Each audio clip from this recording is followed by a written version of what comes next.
Assalamualaikum warahmatullahi wabarakatuh. Alhamdulillah pada kesempatan kali ini kita bisa bertemu kembali pada para mahasiswa yang mempelajari tentang model-model pembelajaran. Pada kesempatan kali ini kita akan mempelajari mengenai model pencapaian konsep. Model pencapaian konsep ini merupakan salah satu contoh model yang termasuk ke dalam rumpun model pemrosesan informasi.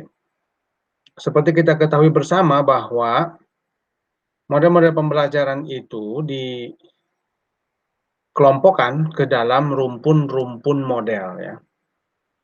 Ini berdasarkan pada satu tujuan yang sama. Dalam hal ini, rumpun model pemrosesan informasi ini memiliki satu tujuan yang sama, yaitu yang berkaitan dengan bagaimana informasi dalam proses belajar itu diolah secara efektif, gitu ya, agar informasi yang diterima itu menjadi lebih bermakna. Gitu. Nah, ini rumpun model pemrosesan informasi. Nah, salah satu contoh dari rumpun model pemrosesan informasi ini adalah model pencapaian konsep. Nah, model pencapaian konsep ini sangat penting untuk digunakan dalam pembelajaran konsep, belajar konsep. Nah, jenis-jenis materi pembelajaran itu kan terdiri dari beberapa macam, begitu ya. Ada jenis materi fakta, jenis materi konsep, jenis materi prosedur. Nah, artinya bahwa model pencapaian konsep ini sangat efektif digunakan gitu ya, untuk jenis-jenis materi yang termasuk ke dalam kategori jenis materi konsep. Nah, jadi ini. Lalu seperti apa sebenarnya model pencapaian konsep? Sekarang kita lihat tayangan berikut gitu ya. Nah, di dalam slide ini kita bisa melihat beberapa deskripsi dan definisi yang berkaitan dengan model pencapaian konsep. Yang pertama, ada yang menyatakan bahwa pembelajaran model pencapaian konsep ini merupakan model mengajar yang bersifat induktif. Induktif itu merupakan sebuah cara berpikir. Cara berpikir dari yang sifatnya khusus untuk menyimpulkan hal-hal yang berlaku umum, bersifat umum. Nah, ini yang disebut sebagai induktif. Nah, artinya memang pola berpikir dari penerapan model pencapaian konsep ini sifatnya adalah induktif, dari khusus ke umum. Jadi yang dipelajarinya itu adalah hal-hal yang khusus, yang diobservasi atau diamatinya itu adalah hal-hal yang khusus dan spesifik, gitu ya. Tapi itu nanti akan diberlakukan pada simpulan yang sifatnya umum, dari khusus ke umum. Inilah disebut sebagai model induktif gitu ya, model mengajar yang bersifat induktif. Nah, ini pernyataan yang pertama. Nanti bisa kita buktikan bahwa memang betul gitu, bahwa pencapaian konsep ini menggunakan pola berpikir induktif. Kemudian berikutnya, model pencapaian konsep merupakan sebuah proses identifikasi sifat-sifat yang dapat digunakan untuk membedakan contoh tepat dan contoh tidak tepat dari berbagai kategori konsep. Nah, dari pernyataan ini kita harus mengurai terlebih dahulu apa yang dimaksud dengan contoh tepat ini ya. Seperti yang saya bold ini. Dan apa yang dimaksud dengan contoh yang tidak tepat. Contoh tepat dalam hal ini adalah contoh dari konsep. Sedangkan contoh yang tidak tepat dalam hal ini adalah contoh yang bukan termasuk ke dalam contoh konsep. Misalkan begini. Misalkan kita akan mempelajari tentang salah satu konsep ya dalam materi sains, yaitu tentang makhluk hidup. Mana yang disebut sebagai contoh tepat pada konsep makhluk hidup itu? Nah, pada konsep makhluk hidup yang disebut sebagai contoh tepat adalah contoh-contoh yang termasuk ke dalam kategori makhluk hidup. Misalnya, hewan, tumbuhan. Nah, lebih spesifik lagi, misalnya kalau dalam kelompok hewan, kucing, kemudian juga ikan, misalnya. Nah, kucing, ikan itu merupakan salah satu contoh yang termasuk ke dalam contoh makhluk hidup. Nah, dalam konteks ini, maka kucing dan ikan itu termasuk ke dalam kategori contoh yang tepat. Contoh tepat untuk konsep makhluk hidup. Lalu berikutnya, contoh yang tidak tepat. Contoh yang tidak tepat merupakan contoh yang bukan termasuk ke dalam kategori contoh makhluk hidup. Misalkan batu, air, udara. Nah, itu disebut sebagai contoh tidak tepat.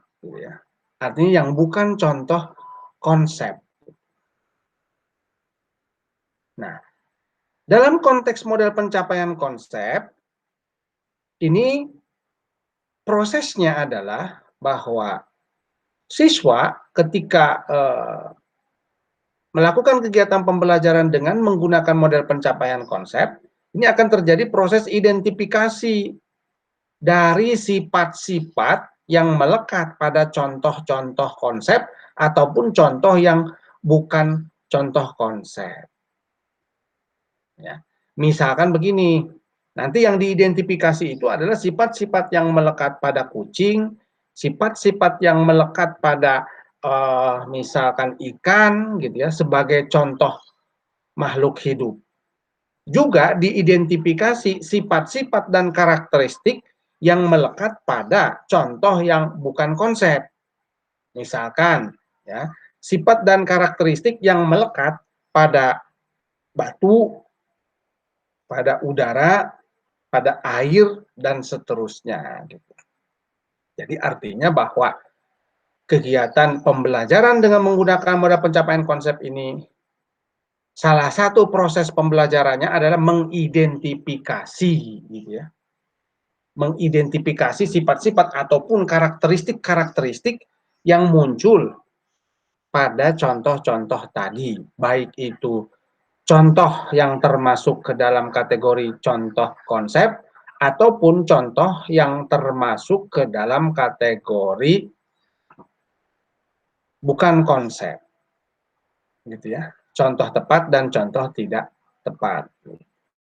Nah, ini model pencapaian konsep. Nanti kita bisa menganalisa ini ya setelah mempelajari lebih lanjut seperti apa sebenarnya pencapaian konsep itu dari aspek proses. Nah, kemudian berikutnya, model pencapaian konsep ini dipandang dapat mengembangkan keterampilan berpikir siswa. Gitu ya. Dalam hal ini lebih tepatnya adalah keterampilan berpikir induktif. Mendefinisikan sesuatu yang sifatnya umum berdasarkan pada hal-hal yang sifatnya khusus. Nah, ini poin utamanya adalah keterampilan berpikir induktif ya. Cara berpikir induktif. Nah, jadi inilah sebenarnya di antara banyak pernyataan yang bisa kita sarikan gitu ya bahwa model pencapaian konsep ini yang pertama adalah berpikir induktif ya, merupakan model berpikir induktif. Yang kedua merupakan prosesnya itu adalah identifikasi sifat-sifat dan ciri-ciri gitu pada contoh tepat dan contoh tidak tepat. Ya. Contoh konsep dan yang bukan contoh konsep gitu ya, atau non contoh. Kemudian yang ketiga mengembangkan keterampilan berpikir siswa. Dalam hal ini adalah keterampilan berpikir induktif. Gitu. Nah, kemudian berikutnya, di sini bisa kita lihat ya, dalam pembelajaran konsep atau dalam belajar konsep, ini sebenarnya mencakup proses analisis yang terdiri dari dua hal sebenarnya. Ya. Jadi pembelajaran konsep itu sebenarnya adalah analisis. Analisis dari dua hal, apa saja itu? Yang pertama adalah analisis contoh. Apa itu contoh? Contoh itu adalah, kalau kita lihat definisinya, bagian kecil dari suatu data atau bagian kecil dari suatu konsep. Ya. Ketika konsep besarnya itu adalah makhluk hidup, maka contoh dari makhluk hidup itu adalah ya, tumbuhan, hewan. Ya. Lebih spesifik lagi, misalkan dalam kategori hewan, kucing, ikan, misalkan. Nah, ini disebut sebagai contoh, bagian kecil dari konsep. Ya. Nah, kemudian yang berikutnya adalah setiap contoh itu memiliki sifat, memiliki atribut. Ya. Apa itu sifat dan atribut? Sifat dan atribut ini adalah karakteristik yang melekat pada contoh. Nah, jadi artinya bahwa setiap contoh itu memiliki karakteristik, memiliki ciri yang melekat, yang menjadi penanda ya, contoh tersebut. Sehingga ciri itu bisa diobservasi, bisa diamati tentunya. Sehingga ketika orang melihat ciri tersebut, orang bisa langsung menyimpulkan bahwa contoh itu termasuk ke dalam kategori bagian dari konsep, gitu ya, konsep yang lebih besar tentunya. Contoh tadi misalkan, kalau kita lihat berkaitan dengan konteks makhluk hidup, gitu ya, konsepnya adalah makhluk hidup. Contohnya adalah bagian kecil dari yang namanya makhluk hidup itu apa? Itu tadi, tumbuhan hewan. Lebih spesifik lagi ada, misalkan pada kategori tumbuhan itu ada kucing, ada ikan misalkan. Nah, lalu sifat atau atributnya apa? Nah, sifat atribut di sini adalah karakteristik-karakteristik yang melekat pada ikan, pada kucing misalnya. Apa ciri-ciri yang melekat pada ikan dan kucing itu? Gitu. Itulah yang disebut sebagai atribut atau sifat, gitu ya. Nah, misalkan ya, ciri-ciri yang melekat pada ikan, bernapas, bergerak, berkembang biak. Nah, itu disebut sebagai karakteristik. Gitu. Kemudian lagi, sifat-sifat yang melekat pada kucing, bernapas, bergerak, berkembang biak. Itu juga disebut sebagai karakteristik yang melekat pada contoh begitu. Nah, jadi artinya bahwa setiap contoh pasti memiliki karakteristik-karakteristik, gitu ya, ciri-ciri yang menjadi penanda. Apakah dari contoh tadi misalkan antara ikan dengan kucing itu ada karakteristik-karakteristik yang sama? Ada, jelas. Apakah ada juga karakteristik-karakteristik yang berbeda? Ada. Jadi setiap contoh itu memiliki karakteristik-karakteristik yang sama, juga memiliki karakteristik-karakteristik yang berbeda. Sehingga nanti sifatnya khas. Begitu ya. Contoh tadi kan karakteristik yang sama antara kucing dengan ikan itu ya bernapas, bergerak misalnya. Berkembang biak gitu ya. Lalu apa pembedanya? Kalau kucing itu mungkin bernapas dengan paru-paru, kalau ikan itu bernapas dengan insang misalkan. Itu pembedanya. Itu pun karakteristik ya. Bagian dari sifat yang melekat pada contoh gitu. Nah, jadi dengan demikian bahwa sebenarnya ketika kita belajar konsep itu, dua saja analisis yang kita lakukan, yaitu menganalisis contoh. Ya. Dalam hal ini adalah menganalisis sifat atau atribut, yaitu karakteristik yang melekat pada contoh tersebut. dengan cara observasi, dengan cara pengamatan tentunya. Ini sebenarnya inti dari belajar konsep. Sesudah kita mendeskripsikan gitu ya, karakteristik-karakteristik yang melekat pada contoh tersebut, kemudian kita bisa memperoleh karakteristik yang sama dan karakteristik yang berbeda. Karakteristik yang sama inilah yang nantinya pada akhirnya menjadi definisi dari konsep. Karena misalkan kucing dan ikan itu bernapas, bergerak, berkembang biak, nah itu kan karakteristik yang sama. Maka semua makhluk hidup ya, berarti memiliki karakteristik bernapas, bergerak, dan berkembang biak. Begitu. Padahal sebenarnya kita hanya melihat, ya, hanya mengamati dari dua contoh itu, dari ikan dan kucing. Tapi nanti simpulannya berlaku secara umum. Nah, inilah cara berpikir induktif. Dari hal-hal yang sifatnya khusus, yang diamati hanya sebagian saja, gitu, tidak semuanya, gitu. Jadi yang diamati itu hanya sampel, sebagian saja. Tapi nanti pada akhirnya ini akan berlaku umum untuk semua. Gitu. Jadi cara berpikir induktif itu ini sebenarnya. Gitu. Ya. Nah, kemudian berikutnya bahwa secara lebih detail lagi pembelajaran konsep itu meliputi 3 urutan. Nah ini sudah masuk ke proses ini sebenarnya. Bagaimana sebenarnya proses pembelajaran konsep gitu ya? Walaupun kan analisisnya cuma 2 saja sebenarnya. Pemberian contoh gitu ya, kemudian identifikasi sifat atau atribut. Tapi dalam proses pembelajarannya gitu ya, pembelajaran konsep itu terdiri dari 3 urutan. Yang pertama adalah pemberian contoh aplikasi konsep. Apa itu pemberian contoh aplikasi konsep? Ini disebut sebagai pemberian contoh. Jadi yang pertama dilakukan guru itu adalah memberikan contoh dulu.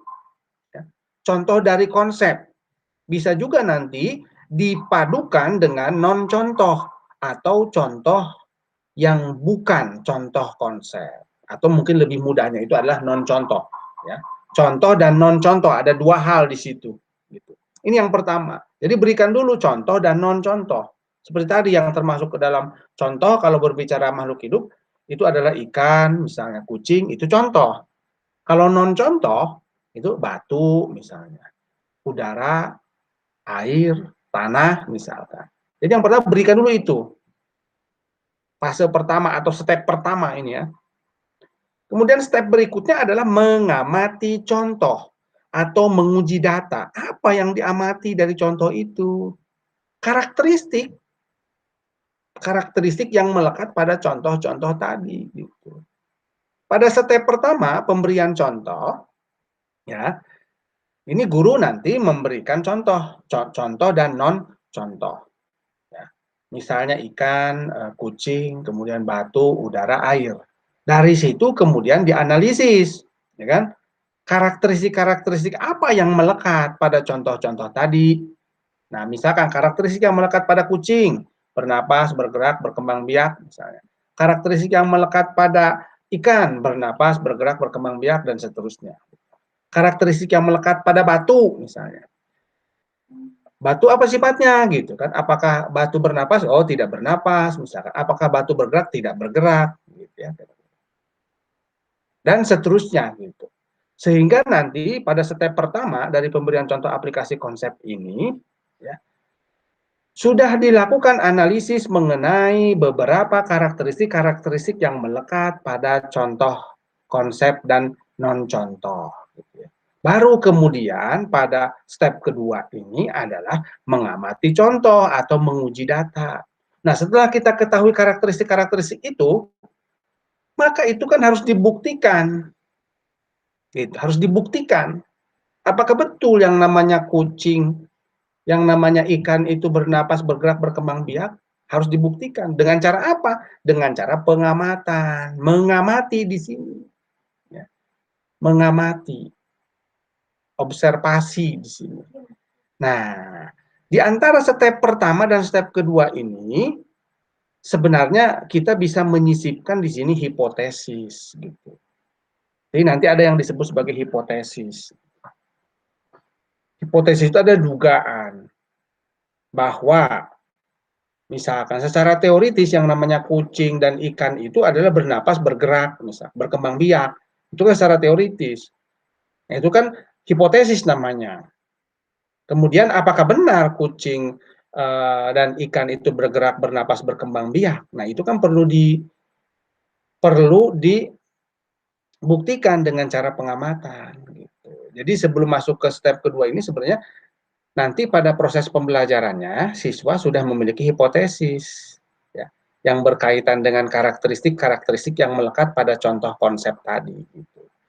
Baru kemudian pada step kedua itu dibuktikan melalui pengamatan, observasi. Maka di sini kata-katanya adalah menguji data gitu ya kira-kira. Diuji di sini, dibuktikan gitu. Nah, sesudah dibuktikan, terbukti misalkan hipotesisnya, baru kemudian diturunkan definisi konsep. Ini sebenarnya cara berpikir induktif itu gitu. Menurunkan definisi konsep. Jadi nanti dari karakteristik-karakteristik yang melekat pada contoh tadi yang sudah dibuktikan gitu ya, bahwa betul misalnya kucing dan ikan itu adalah bernapas, bergerak, berkembang biak gitu. Kemudian diturunkan definisi konsep dari hal tersebut, dari karakteristik tersebut gitu. Misalkan kucing bergerak, bernapas dan berkembang biak. Demikian juga dengan ikan. Berarti yang kucing dan ikan itu adalah makhluk hidup. Berarti yang dimaksud dengan makhluk hidup itu adalah segala sesuatu gitu yang bergerak, bernapas, berkembang biak dan seterusnya. Nah, inilah yang disebut sebagai menurunkan definisi konsep. Jadi nanti dalam proses ini definisi konsep itu dikonstruksi sendiri oleh siswa. Nah, secara lebih jelas lagi bisa kita lihat ini apa namanya step-stepnya gitu ya kira-kira. Contoh di sini misalkan, contoh makhluk hidup misalnya ikan, kucing, manusia. Ini berikan dulu contoh di sini, ya. Berikan contoh di sini dan juga identifikasi gitu, ciri-ciri yang melekat pada contoh-contoh tadi. Ya. Misalkan ciri-ciri yang melekat pada ikan, ciri-ciri yang melekat pada kucing, ciri-ciri yang melekat pada manusia. Identifikasi dulu. Oh, ikan bergerak, bernapas, berkembang biak. Kucing bergerak, bernapas, berkembang biak. Manusia bergerak, bernapas, berkembang biak. Nah, itu ciri-cirinya, ciri-ciri yang sama, gitu ya. Nah, kemudian bisa juga diidentifikasi nanti dalam step pertama ini, pemberian contoh, diidentifikasi juga ciri-ciri yang membedakan antara ikan, kucing, manusia, dan lain-lain. Tetapi nanti ketika kita menyusun definisi makhluk hidup, itu yang kita gunakan itu adalah ciri-ciri yang sama, yang melekat pada contoh-contoh ini, contoh-contoh konsep, yaitu ikan, kucing, manusia.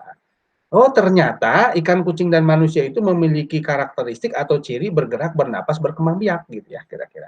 Nah, sesudah ketemu karakteristik itu, nah ini namanya step pertama, disebut sebagai pemberian contoh.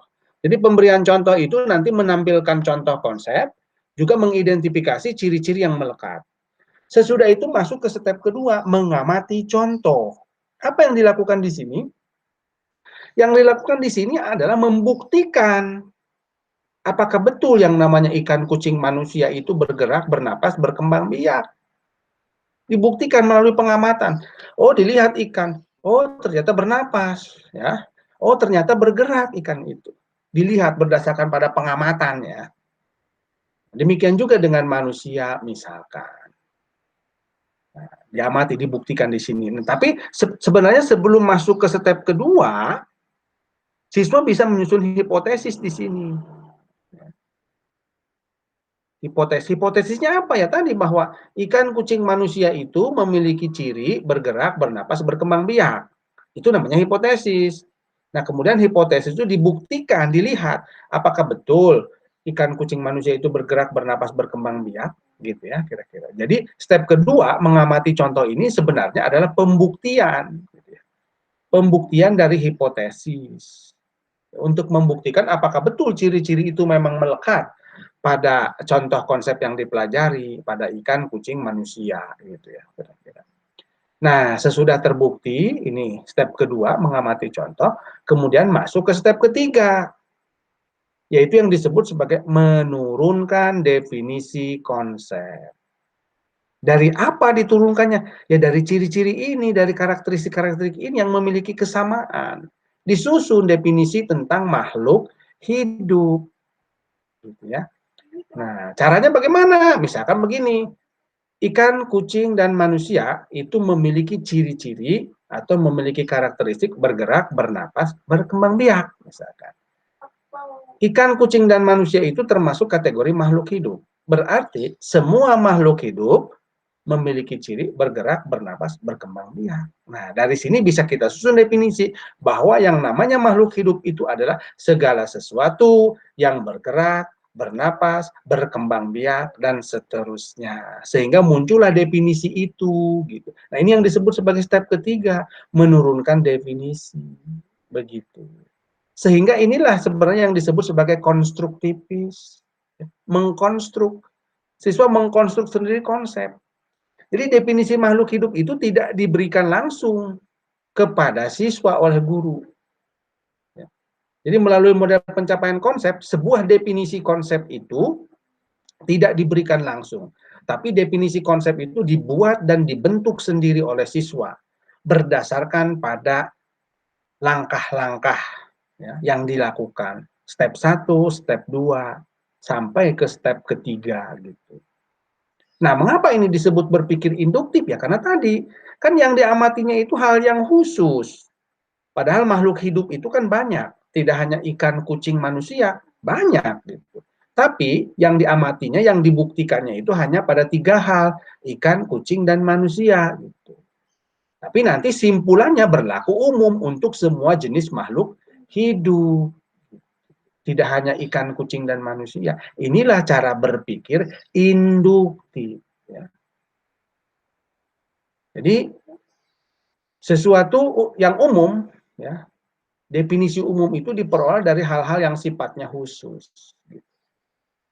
Walaupun yang diamatinya hal-hal yang sifatnya khusus, ya sampel gitu, tapi ini akan berlaku secara umum untuk semua jenis makhluk hidup, tidak hanya ikan, kucing, manusia. Gitu ya.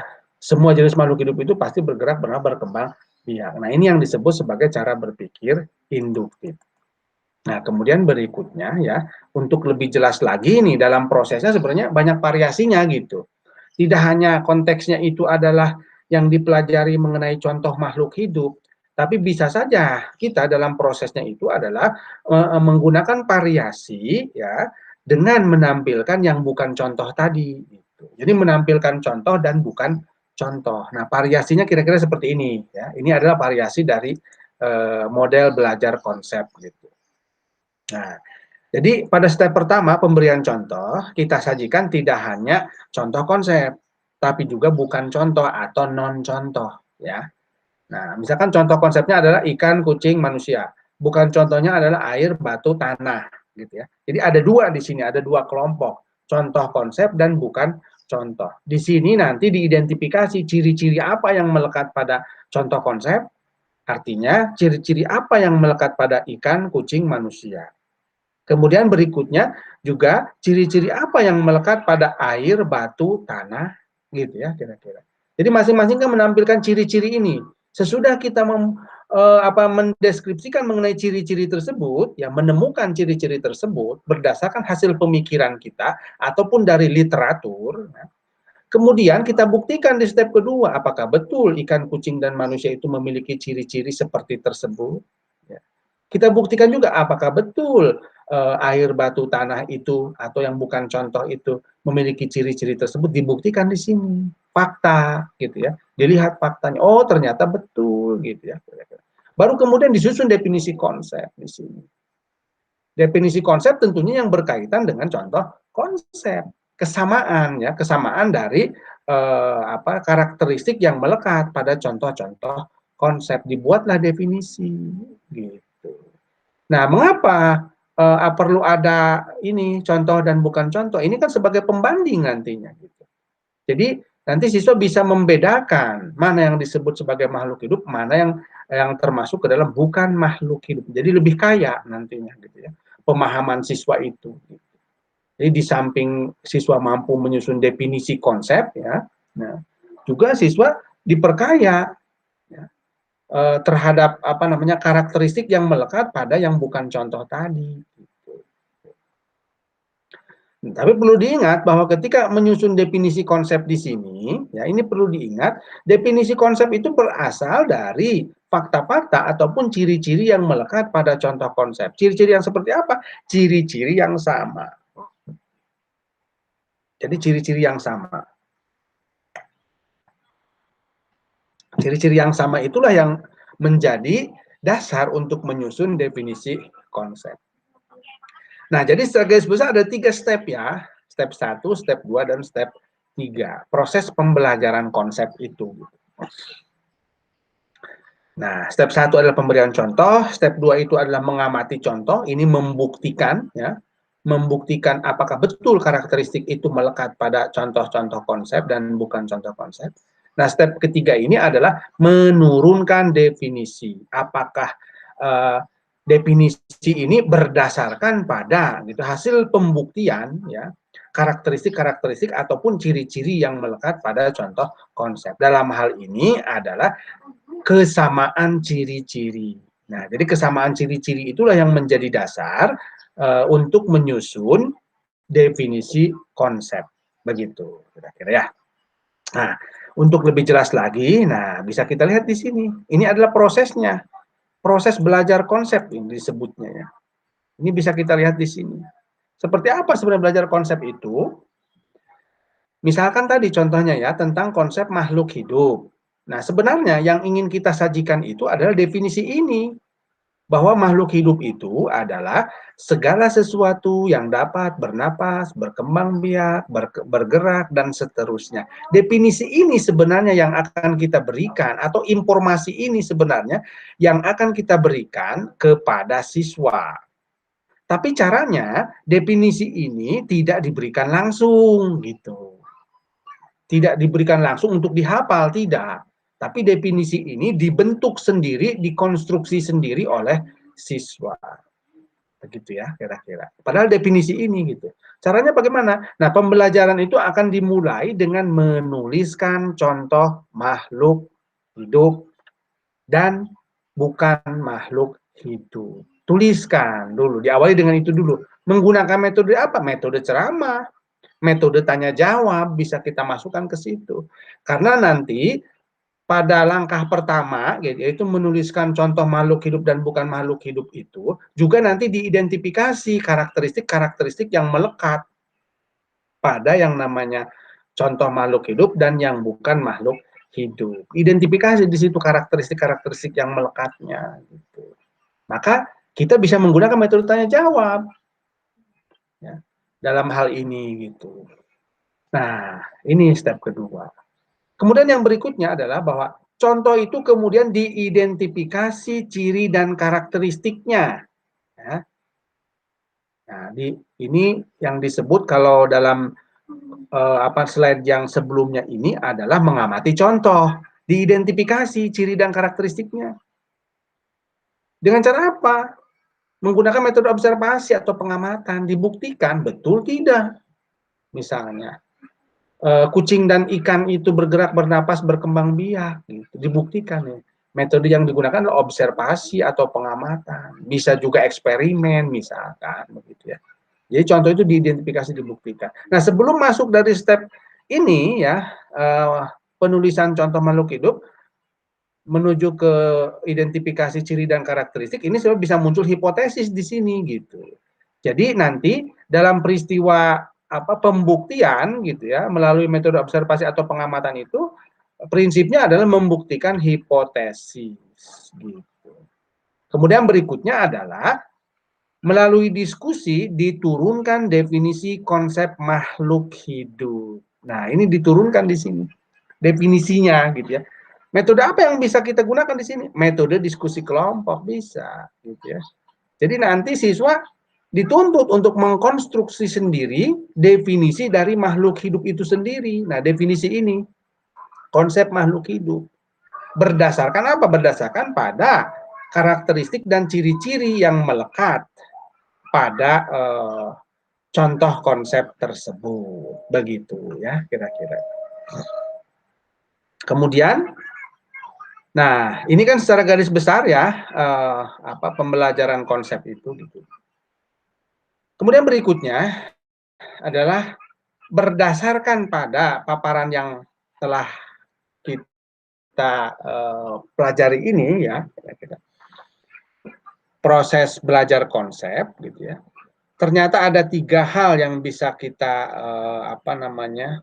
simpulkan dari model pencapaian konsep ini. Yang pertama adalah bahwa model pencapaian konsep ini sebenarnya dilakukan ya untuk mengidentifikasi gitu contoh-contoh positif konsep dari contoh-contoh negatif konsep berdasarkan pada identifikasi ciri. Ini maksudnya apa? Ya, kan yang diidentifikasi itu sebenarnya adalah bisa contoh positif, contoh negatif. Apa sih contoh negatif? Contoh positif itu tadi yang contoh konsep. Kalau contoh negatif non contoh gitu ya kira-kira. Jadi pencapaian konsep itu prinsipnya adalah mengidentifikasi contoh konsep dan non contoh atau yang bukan contoh. Apa yang diidentifikasinya? Cirinya. Ciri-ciri yang melekat pada contoh-contoh tadi. Ciri-ciri yang melekat pada contoh konsep ya atau contoh positif dan ciri-ciri yang melekat pada non contoh atau contoh negatif. Begitu. Itu sebenarnya gitu ya. Jadi mengidentifikasi ciri-ciri ataupun karakteristik gitu. Nah, cara mengidentifikasinya ya tadi pembuktiannya melalui observasi atau pengamatan gitu. Nah, kemudian selain daripada itu ya, dalam model pencapaian konsep ini nanti siswa akan juga dilatih ya kemampuan untuk membedakan antara ciri pokok dan ciri tambahan. Nah, di sini ada lagi istilah baru.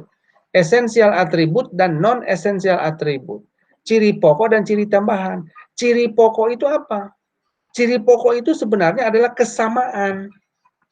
Kesamaan ciri di antara contoh-contoh konsep. Itu namanya ciri pokok, kesamaan. Seperti tadi, dalam konteks makhluk hidup, kita kan menggunakan contoh ikan dan kucing. Ciri pokoknya apa? Bergerak, bernapas, berkembang biak. Itu namanya ciri pokok. Sedangkan ciri tambahannya apa? Ciri tambahan itu adalah ciri yang melekat, ya, yang membedakan antara ikan dengan kucing. Oh, ikan itu bernapas dengan insang. Oh, kucing itu bernapas dengan paru-paru, misalkan. Nah, ini yang disebut sebagai ciri tambahan. Gitu. Oh, ikan itu misalnya bergerak dengan sirip misalnya gitu ya sebagai alat bantu gerak. Oh, kucing itu cara bergeraknya berbeda. Nah, itu yang disebut sebagai ciri tambahan gitu, yang membedakan antara kucing dengan ikan. Gitu. Jadi di samping sebenarnya menemukan kesamaan ciri atau esensial atribut, juga gitu ya, siswa bisa membedakan ciri-ciri tambahan atau non esensial atribut. Karena tadi masing-masing konsep itu, masing-masing contoh konsep itu ternyata memiliki 2 ciri, ciri pokok dan ciri tambahan. Ciri pokok itu adalah kesamaan antara 2 contoh tadi, sedangkan ciri tambahan itu adalah perbedaan antara 2 contoh konsep tadi. Nah, kemudian yang berikutnya, bahwa dalam pencapaian konsep itu sebenarnya siswa akan dilatih kemampuan untuk mendefinisikan istilah konsep. Nah, ini cara berpikir induktif ya. Mendefinisikan istilah konsep itu sebenarnya adalah cara berpikir induktif. Ya. Mengamati sesuatu yang sifatnya khusus ya, untuk digunakan pada simpulan yang sifatnya umum, dari khusus ke umum. Jadi kemampuan ini akan dilatih. Mendefinisikan istilah konsep itu sebenarnya adalah kemampuan berpikir induktif. Juga nanti akan diperoleh siswa gitu ya. Nah, jadi inilah kunci penting dari model pencapaian konsep. Nah, ada 3 kunci pentingnya. Kemudian berikutnya, ternyata terdapat variasi dalam prosesnya, gitu ya. Jadi model pencapaian konsep ini memiliki beberapa variasi dalam prosesnya. Ada yang disebut sebagai reception oriented, ya. Reception oriented ini adalah cirinya siswa lebih banyak berperan sebagai penerima. Jadi ini mirip pembelajaran langsung, hampir sama dengan pembelajaran langsung, gitu ya. Nah, pembelajaran langsung yang mempelajari tentang konsep, gitu ya, menggunakan model pencapaian konsep. Gitu. Jadi nanti bisa saja misalkan, gitu ya, mulai dari step pertama sampai dengan step ketiga itu guru yang lebih dominan. Gitu. Step pertama itu kan sudah jelas di sini, misalkan kita kembali lagi ke contoh yang ini ya, untuk lebih bisa menjelaskan mengenai reception oriented ini. Kita kembali ke sini dulu. Nah, jadi di sini kan guru yang dominan. Nih, di step pertama. Yang memberikan contoh siapa? Guru. Ya. Kemudian yang apa namanya, menuliskan karakteristik, guru juga menggunakan metode tanya jawab tentunya. Di situ sudah mulai ada peran siswa kan. Tapi yang dominan guru di sini gitu.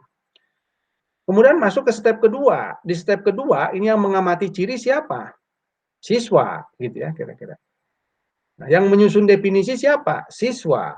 Nah, dalam konteks reception oriented ini, ya kira-kira, yang mengamati contoh ini siswa bersama-sama dengan guru. Bisa misalkan melalui metode demonstrasi, gitu. Jadi pengamatannya bersama-sama, gitu. Tidak ditugaskan, ya, tidak ditugaskan. Demikian juga penyusunan definisi konsepnya. Penyusunan definisi konsepnya tidak diserahkan langsung kepada siswa, tapi bersama-sama antara guru dengan siswa. Nah, ini yang disebut sebagai variasi yang pertama, ya, reception oriented, gitu ya. Jadi yang lebih dominan itu guru gitu, dalam prakteknya, gitu. Ini ya bisa saja dilakukan apabila memang tadi siswa belum terbiasa dengan metode-metode yang berbasis pada pengamatan misalnya. Ini bisa dilakukan gitu ya. Kemudian juga pada apa kelas rendah misalnya kalau di sekolah dasar gitu. Ini bisa dilakukan. Jadi semua step itu guru yang lebih dominan gitu ya, tidak diserahkan kepada siswa. Jadi step pertama kan sudah jelas guru di situ, step kedua itu ya bisa guru bisa siswa di situ, step ketiga itu bisa guru bisa siswa. Dalam konteks reception oriented ini, step pertama, step kedua, step ketiga itu lebih banyak guru berperan di situ, gitu ya. Itu cirinya.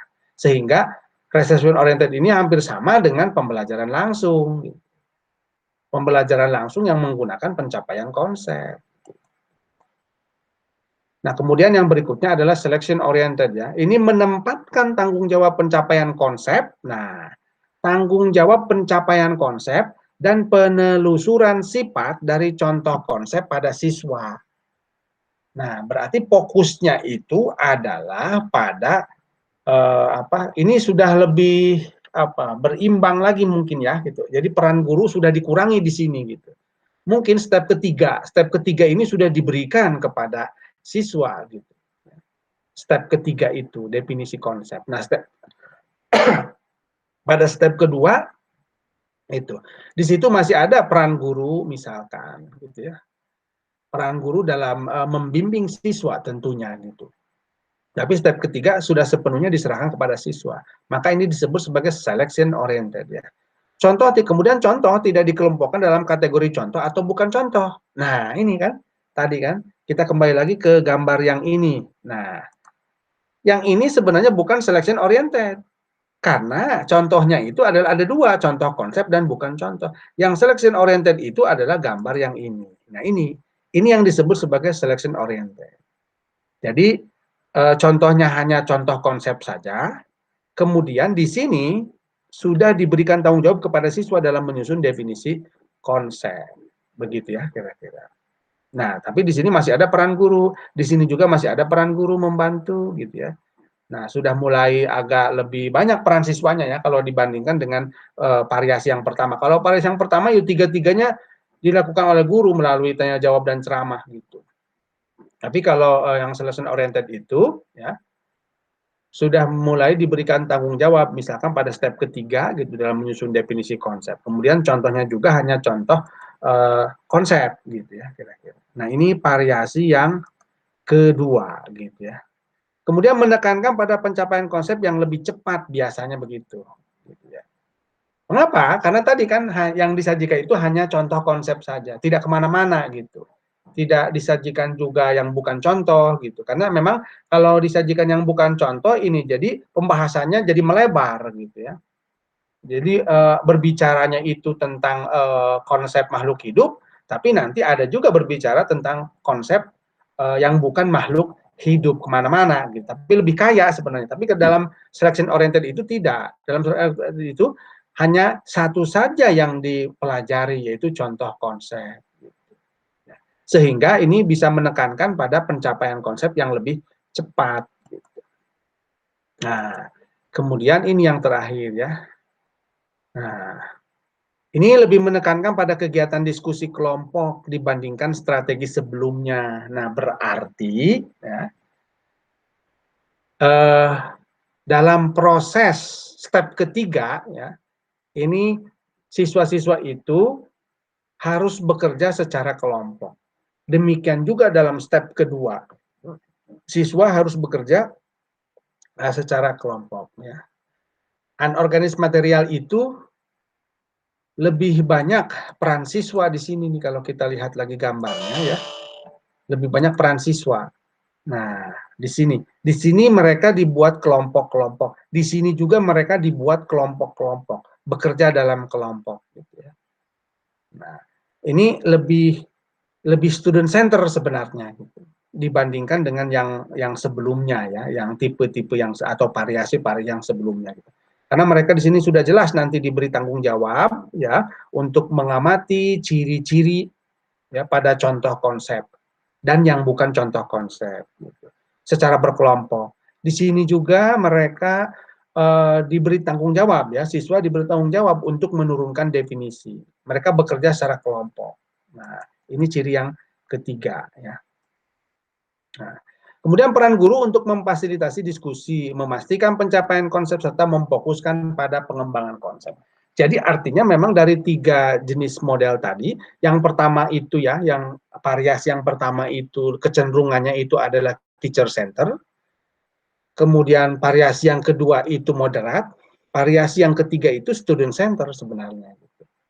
Ya, dari 3 variasi model pencapaian konsep ini. Nah, jadi ini variasi-variasinya bisa dipilih ya tergantung pada karakteristik siswanya gitu ya. Jika siswa memang belum terbiasa dengan metode-metode observasi ataupun pengamatan, ya kita bisa menggunakan variasi yang pertama dulu mungkin. Gitu. Tapi memang diharapkan itu variasi yang ketiga yang memang menjadi harapan dari model ini sebenarnya.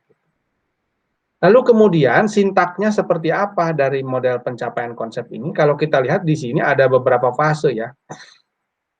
Fase 1, fase 2, dan fase 3. Prinsipnya tadi itu sebenarnya 3 hal itu gitu. Jadi secara umum sintaknya itu sebenarnya adalah step pertama, step kedua, step ketiga. Nih kalau kita lihat gambarnya lagi nih. Nah ini sintaknya. Step pertama, step kedua, dan step ketiga. Step pertama itu adalah pemberian contoh, step kedua itu adalah mengamati contoh, step ketiga menurunkan definisi konsep. Ini sebenarnya sintaknya gitu. Nah, kemudian dari ketiga step ini kita urai lagi ya tentunya gitu. Fase pertama ini sebagai pemberian contoh ini sebenarnya. Nah, misalkan guru menyajikan materi tentang konsep yang dipelajari. Nah, materi berupa contoh konsep dan bukan contoh. Apakah mesti seperti ini? Tidak, gitu ya. Pada variasi yang kedua atau pada variasi yang kedua itu kan hanya contoh konsep saja yang disajikan gitu. Nah, jadi yang pertama itu menyajikan konsep ya berupa contoh. Misalkan tadi kucing, ikan, misalkan batu gitu ya, air, udara gitu. Ditulis saja misalkan di papan tulis. Nah, ini dilakukan melalui metode ceramah, tanya jawab misalnya. Kemudian guru mendorong siswa untuk bertanya terkait ciri-ciri pada contoh-contoh konsep tersebut. Nah, masukkan metode tanya jawab di sini. mulai mengidentifikasi di situ. Mengidentifikasi karakteristik-karakteristik yang melekat pada contoh-contoh konsep tersebut. Jadi mulai diidentifikasi di situ, gitu kan. Karakteristik yang melekat dengan menggunakan tanya jawab tentunya. Nah, peran siswa sudah ada di situ, walaupun ini yang dominan masih tetap guru. Ya. Kemudian guru mendorong siswa untuk mengidentifikasi ciri yang sama dan ciri yang membedakan di antara contoh konsep. Nah, ini pun bisa melalui metode tanya jawab ini sebenarnya, gitu ya. Tapi bisa juga ini dalam variasinya diserahkan kepada siswa ketika mereka bekerja dalam kelompok-kelompok. Nah, jadi poin yang ketiga ini ya bisa melalui tanya jawab, kemudian guru menuliskannya di papan tulis, bisa juga ini diberikan tugas kepada siswa untuk mengidentifikasi mana ciri yang sama dan mana ciri yang membedakan di antara contoh konsep ya. Nah, yang bukan contoh ini kan hanya pembanding saja gitu. Tapi yang fokusnya itu ke contoh konsep. Karena inilah yang nanti menjadi dasar untuk menyusun definisi konsep gitu. Nah, ini dalam prakteknya bisa tanya jawab, ya, bisa juga diserahkan kepada kelompok-kelompok siswa untuk mengidentifikasi ciri yang sama gitu. Nah, sebenarnya dalam kasus yang ini pun yang poin kedua ini bisa saja sebenarnya ini siswa bekerja dalam kelompok, terutama untuk variasi yang ketiga gitu. Jadi untuk variasi yang ketiga itu ya bisa saja misalnya ciri-ciri, menuliskan ciri-ciri yang melekat pada contoh-contoh konsep tadi itu bisa dalam bentuk mereka bekerja dalam kelompok-kelompok gitu. Tapi kalau untuk variasi yang pertama memang ini tanya jawab. Nanti guru menuliskan di papan tulis begitu ya kira-kira. Nah, dalam pelaksanaannya gitu. Kemudian yang keempat, siswa membuat definisi tentang konsep berdasarkan ciri-ciri pada contoh konsep. Nah, dibuat dulu definisi di sini. Tapi definisi di sini sifatnya adalah hipotesis. Mengapa hipotesis? Karena belum dibuktikan. Gitu. Jadi, pada fase pertama ini sebenarnya harus memunculkan hipotesis, membuat definisi. Nah, peran siswa sudah ada di sini. Membuat definisi tentang konsep berdasarkan ciri-ciri pada contoh konsep. Nah, ini pun nanti dalam teknis pelaksanaannya bisa diserahkan kepada kelompok-kelompok siswa, bisa juga melalui tanya jawab. Kemudian guru menuliskan hal itu di papan tulis. Oh, ternyata definisi tentang konsep makhluk hidup itu adalah segala sesuatu yang bernapas, bergerak, berkembang biak dan seterusnya. Ya, berdasarkan hasil identifikasi ciri. Ini masih berupa hipotesis karena belum terbukti apakah betul gitu yang namanya ikan dan kucing itu memiliki ciri-ciri bernapas, bergerak, berkembang biak, begitu ya kira-kira. Baru kemudian pada fase kedua, inilah suatu fase untuk membuktikan hipotesis. Di mana di sini siswa menguji ciri-ciri pada contoh konsep melalui eksperimen ataupun pengamatannya. Diuji di sini betul tidak yang namanya kucing, yang namanya ikan itu bergerak, bernapas, berkembang, dibuktikan di situ. Ya, kalau memang sudah terbukti ya berarti nanti dibuat lagi definisi baru di fase ketiga ini ya. Definisi baru itu sebenarnya adalah pembuktian hipotesis gitu. Nah, ya. Kemudian fase ketiga, siswa berdiskusi untuk membandingkan definisi konsepnya dengan bantuan buku sumber gitu. Nah, di sini dibandingkan gitu antara definisi yang dibuat oleh siswa, dikonstruksi oleh siswa dengan definisi teorinya dari buku sumber begitu ya kira-kira. Termasuk juga di sini siswa membuktikan gitu ya, sudah membuktikan hipotesisnya. Nah, sehingga nanti pada akhirnya ya pada fase ketiga ini siswa sudah memperoleh sebuah definisi ya dari hasil pengujian hipotesis ya tentang konsep tersebut. Kemudian dibandingkan dengan definisi teoritisnya. Gitu. Untuk apa? Sebenarnya ini untuk klarifikasi. Gitu, ya. Untuk klarifikasi. Siswa, apakah memang definisi yang dibuat siswa itu sama dengan definisi teorinya, gitu kan? Nah, ini dibantu oleh guru di sini. Gitu. ada peran guru di sini kan kira-kira. Walaupun bisa saja ini siswa secara berkelompok ya membandingkan definisi dari dengan definisi yang dibuat dengan definisi dari buku sumber gitu. Bisa saja nanti pada pelaksanaannya ya dibantu oleh guru gitu, untuk klarifikasi. Kemudian yang ketujuh, siswa menuliskan kembali langkah-langkah kegiatan yang telah dilakukan. Nah, ini penting ya, menuliskan langkah-langkah itu penting. Yang pertama apa dulu, yang kedua apa, dan seterusnya. Misalkan yang pertama mengidentifikasi karakteristik, kemudian yang berikutnya itu adalah mendefinisikan konsep yang berupa hipotesis, kemudian yang selanjutnya adalah menguji, mengamati, yang membuktikan gitu. Apakah memang ciri-ciri yang melekat pada contoh konsep tadi ada gitu ya, faktanya atau tidak gitu. Fase yang ketiga adalah tadi membandingkan antara definisi yang dibuat dengan definisi teorinya. Ini penting karena ini adalah langkah-langkah berpikir, ya, langkah-langkah berpikir induktif.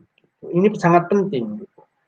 Nah, jadi ketika siswa menuliskan kembali itu sebenarnya untuk mengingatkan bahwa langkah-langkah berpikir induktif itu adalah seperti yang sudah dilakukan, gitu kan.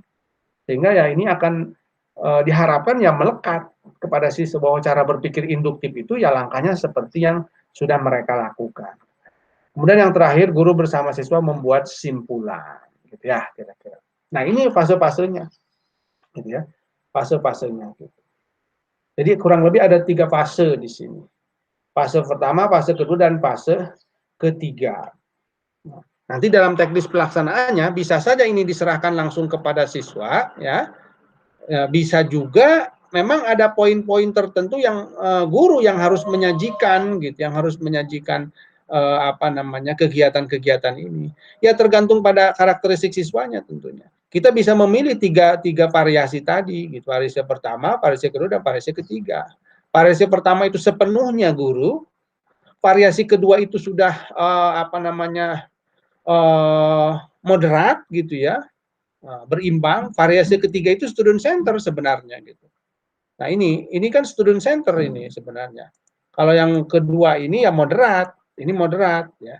Sedangkan variasi yang pertama ini ya, research oriented ini adalah teacher center sebenarnya. Gitu. Nah nanti dalam teknis pelaksanaan kita bisa memilih itu. Pada saat kapan kita menggunakan variasi pertama, variasi kedua, variasi ketiga ya tergantung pada karakteristik siswanya. Gitu. Nah, ini sintaknya. Kemudian ini contohnya ya, contoh dari pengenalan ciri-ciri makhluk hidup tadi. Nah, sebenarnya dimulai dari konsep makhluk hidup. Makhluk hidup adalah organisme yang memiliki ciri, memerlukan makan, bergerak, tumbuh, berkembangnya, bernapas. Sebenarnya ini yang akan disampaikan, tapi ini tidak disampaikan secara langsung. Ya. Kalau dalam pembelajaran langsung itu, ini disampaikan secara langsung oleh guru. Tapi dalam konteks pencapaian konsep tidak. Semuanya dimulai dulu dari contoh-contoh makhluk hidup. Diidentifikasi apakah betul memiliki kelima ciri ini. Diidentifikasi dulu ya, dari hasil pemikiran, dari hasil teori gitu. Kemudian susun hipotesis, yang tadi hipotesis yang berkaitan dengan konsep makhluk hidup. Nah kemudian baru dibuktikan gitu, apakah betul yang namanya contoh makhluk hidup itu memerlukan makan, bergerak, tumbuh, berkembang biak, dan bernapas. Gitu. Nah, kemudian pembelajaran dimulai dengan cara memberikan contoh dan bukan contoh makhluk hidup. Nah, ini bisa seperti ini kan variasinya gitu. Misalkan contoh makhluk hidup itu ada ayam, kambing, sapi, dan seterusnya.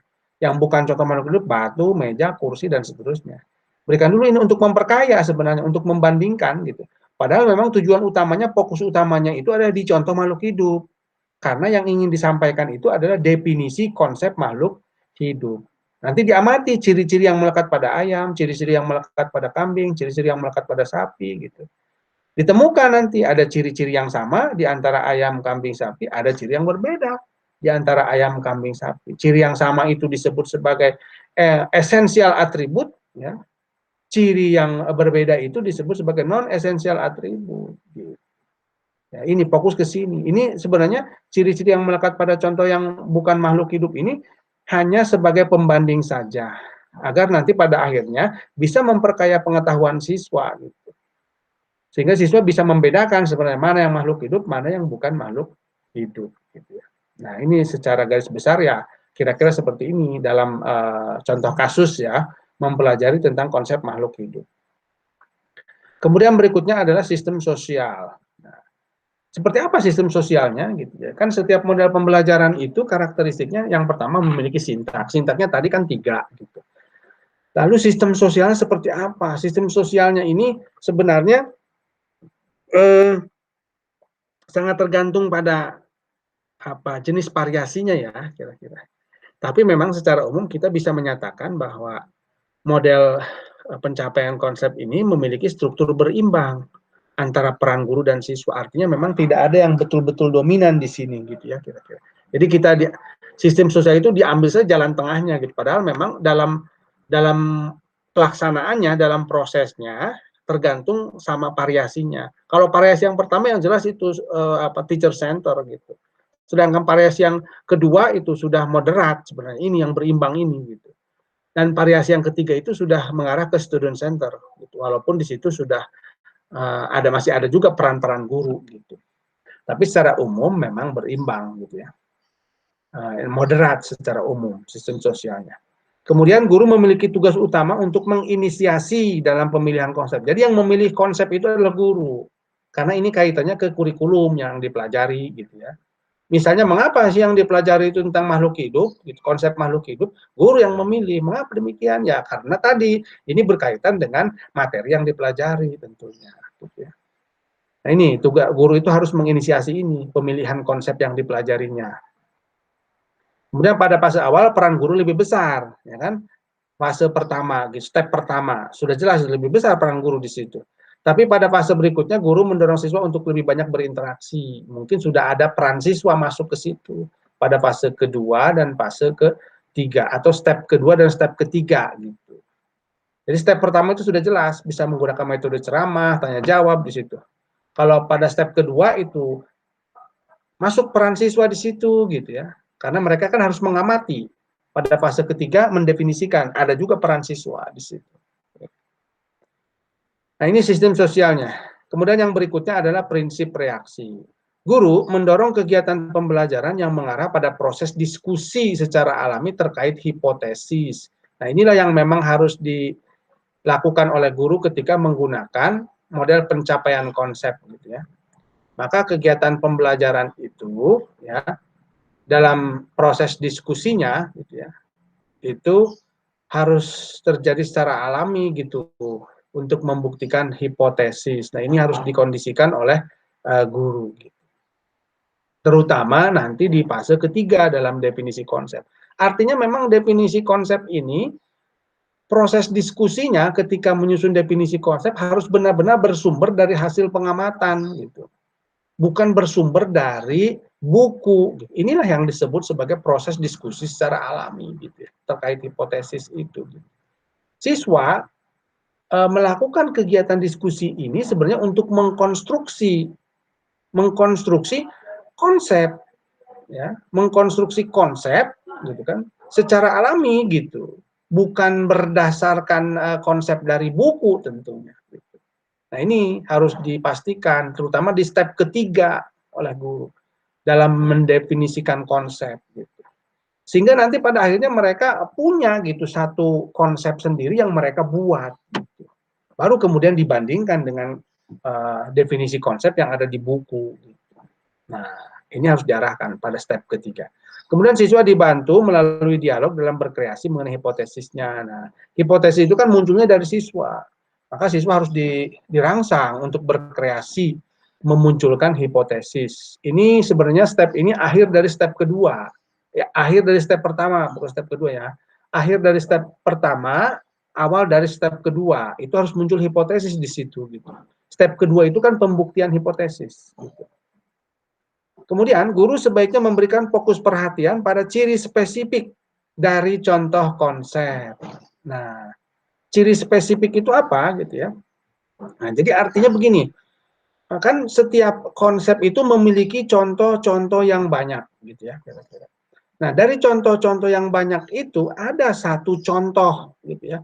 Satu atau dua contoh yang memang dijadikan fokus untuk diidentifikasi gitu. Jadi fokusnya ke situ, ke contoh-contoh konsep yang memang diidentifikasi. Sehingga nanti dari contoh-contoh konsep itu ya, ditemukanlah kesamaan. Nah, kesamaan-kesamaan inilah sebenarnya yang nanti menjadi dasar untuk menyusun definisi konsep. Ya. Nah, kemudian berikutnya adalah guru harus mendorong siswa mencari strategi yang terbaik. Nah, strategi yang terbaik dalam hal ya melakukan pengamatan misalnya, kemudian juga mendefinisikan konsep. Jadi dalam kegiatan diskusi itu nanti siswa didorong untuk mencari cara-cara yang memang paling mudah ya, baik dalam proses pengamatannya misalnya di step kedua maupun dalam proses pendefinisian konsep di step ketiga. Nah, prinsip-prinsip reaksi inilah yang memang harus dilakukan oleh guru ya ketika melaksanakan model pencapaian konsep. Nah, kemudian sistem pendukungnya ini pengorganisasian materi yang tepat. Nah, ini perlu diperhatikan jenis materinya gitu ya. Harus diorganisasikan dengan baik oleh guru. Nah, misalkan jenis materinya harus berupa jenis materi konsep tentunya. Tapi kalau konsep dasar memang kurang tepat ya menggunakan model ini gitu. Maka guru harus memilih ketika memang bertemu dengan konsep jenis materi konsep yang bukan merupakan konsep dasar, maka kita bisa memilih model pencapaian konsep ini gitu. Nah, kemudian pemilihan contoh yang lebih familiar dengan siswa. Nah, ini penting gitu, karena kan yang menginisiasi konsep itu adalah guru, termasuk juga yang memberikan contoh itu adalah guru. Pilih gitu, contoh-contoh yang memang lebih dikenal oleh siswa dan juga lebih mudah diamati. Ya, itu yang penting. Lebih mudah diamati dan diobservasi gitu. Karena nanti kan ini ada observasi, membuktikan apakah betul misalnya makhluk hidup itu bernapas, bergerak, berkembang biak gitu. Jangan menggunakan contoh-contoh yang sulit untuk diamati. Misalnya ikan paus ya sangat sulit. Ya, harimau gitu, aduh, sangat sulit lagi gitu ya kira-kira. Jadi contoh-contoh yang lebih familiar dengan siswa. Karena itu biasanya lebih mudah dipahami oleh siswa gitu ya dan juga memudahkan dalam proses pembuktian ya pengumpulan data gitu. Nah, ini sistem pendukungnya. Sebenarnya masih banyak sistem pendukung yang lainnya termasuk juga kalau memang diperlukan lembar observasi misalnya. Itu pun salah satu bentuk sistem pendukung. Ya, karena kan ada metode pengamatan di sini, maka harus ada lembar observasi gitu kan. Lembar observasi misal untuk mengamati contohnya tadi ya sangat tergantung kepada konteks materinya tentunya ya kalau sistem pendukung itu gitu. Kalau konteksnya itu berbicara tentang makhluk hidup misalnya kan harus mengamati apakah yang namanya contoh makhluk hidup itu bergerak, berlalu, berkembang biak. Nah, dalam proses pengamatannya kan menggunakan lembar observasi gitu, atau lembar pengamatan gitu. Termasuk juga bisa saja ada LKS di sini atau LKPD gitu. Ya sangat tergantung pada materinya. Yang jelas bahwa sistem pendukung itu pengorganisasian materi yang tepat ya, jenis materinya itu harus merupakan jenis materi konsep ya. Kemudian pilih contoh-contoh yang memang dikenal oleh siswa dan juga contoh-contoh yang mudah untuk diamati gitu, diobservasi. Kemudian yang terakhir adalah dampak. Nah, ini dampaknya ada dua, instruksional efek dan nurturan efek ya. Dampak ikutan gitu. Instruksional efek dalam hal ini adalah kemampuan berpikir induktif sudah jelas ya tadi. Karena memang cara-cara yang dilakukan ya mulai dari fase pertama sampai dengan fase ketiga itulah yang disebut sebenarnya berpikir induktif. Jadi berpikir induktif itu ya seperti itu mulai dari step pertama, step kedua sampai dengan step ketiga gitu. Nah, ini ya, siswa nanti pada akhirnya akan mampu untuk berpikir induktif. Kemudian pemahaman konsep sudah jelas karena konsep itu nanti dikonstruksi sendiri oleh siswa. Kan pada step ketiga itu sebenarnya adalah pendefinisian konsep itu adalah konstruksi konsep sebenarnya. Maka biasanya kalau konsep-konsep itu dikonstruksi dan ditemukan sendiri oleh siswa, gitu, bukan dihafal, nah ini siswa menjadi lebih paham sehingga tidak mudah untuk dilupakan, gitu ya kira-kira. Kemudian berikutnya adalah strategi untuk membangun konsep, cara-cara. Nah, termasuk juga sebenarnya ini berhubungan dengan berpikir induktif tadi. Gitu ya. Jadi dalam mengembangkan sebuah konsep itu sebenarnya ada cara-cara baku gitu ya. Yang tadi itu bahwa harus dimulai dengan pengamatan misalnya gitu ya kira-kira. Kemudian dibuat hipotesis dulu, diamati dan seterusnya. Nah, ini instrumen efek. Kemudian yang berikutnya adalah nuturan efek, kepekaan dalam komunikasi ya. Berpikir logis terutama ini. Ya. Berpikir logis itu kan berdasarkan fakta. Segala sesuatu itu harus berdasarkan fakta. Kalau tidak berdasarkan fakta ya tidak logis disebutnya. Nah, ini ya. Ini juga menjadi penting. Ya. Berpikir logis. Kemudian lebih menghargai logika. Nah, ini hampir sama gitu ya. Lebih menghargai logika bahwa segala sesuatu harus berlandaskan pada fakta. Kemudian memberikan kesadaran terhadap berbagai alternatif sudut pandang ya. Karena kan dalam cara pembentukan konsep itu bisa berbeda-beda caranya tentunya gitu ya. Mungkin cara yang dilakukan oleh siswa itu melalui step-step tadi, step 1, step 2, step 3. Mungkin cara yang dilakukan ahli ya berbeda lagi begitu ya pendefinisiannya gitu. Nah, jadi inilah dampak-dampak yang memang akan diperoleh oleh siswa ya. Kemudian yang terakhir ada tugas. Silahkan ini buat rencana pelaksanaan pembelajaran ya menggunakan model pencapaian konsep ya. Nah, jadi bagaimana RPP saja dulu gitu ya. Jadi kalau RPP itu yang penting itu nanti ada sintaknya terlihat di situ.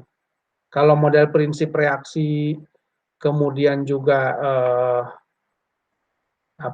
sistem sosial itu kan hanya ada di implementasi gitu ya. Tapi memang bisa kita lihat kalau sistem sosial bisa kita lihat ya di langkah-langkah pembelajaran itu gitu. Nah, termasuk juga sistem pendukung bisa kita lihat gitu. Yang jelas bahwa sintak itu harus ada ya sebagai ciri bahwa RPP itu sudah menggunakan model pencapaian konsep gitu. Kemudian format RPP sesuai yang berlaku saat ini silahkan dipilih dan hasilnya ketika sudah jadi ini tugas individu ya diupload di sepada.untirta.ac.id. Nanti akan muncul forum-forum pengumpulan tugas. Terima kasih. Mungkin sampai di sini yang bisa saya sampaikan. Terima kasih telah berpartisipasi dalam kuliah kali ini. Ya. Saya akhiri saja. Wassalamualaikum warahmatullahi wabarakatuh.